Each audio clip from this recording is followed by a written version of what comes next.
శుక్రవారం మెదక్ జిల్లా కేంద్రంలోని హౌసింగ్ బోర్డ్ ఏరియాలో ప్రభుత్వ డిగ్రీ కళాశాల, ధ్యాన్చంద్ చౌరస్తా వద్ద ప్రభుత్వ డిగ్రీ ఆర్ట్స్ కళాశాల, స్టేడియం దగ్గర ఉన్న తెలంగాణ గురుకుల పాఠశాలలను అదనపు SP Mahender, DEO Radhakishan, MEO Neelakantham, సంబంధిత అధికారులతో కలిసి జిల్లా కలెక్టర్ సందర్శించి పరిశీలించారు.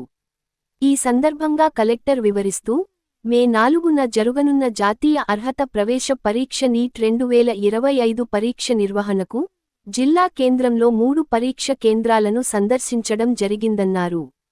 జిల్లా నుంచి 1000 మంది విద్యార్థులు ఈ నీట్ పరీక్షకు హాజరవుతున్నందున పరీక్ష నిర్వహణ కోసం ప్రభుత్వ నియమ నిబంధనల ప్రకారం మౌలిక వసతులను స్వయంగా సందర్శించి పరిశీలించామన్నారు.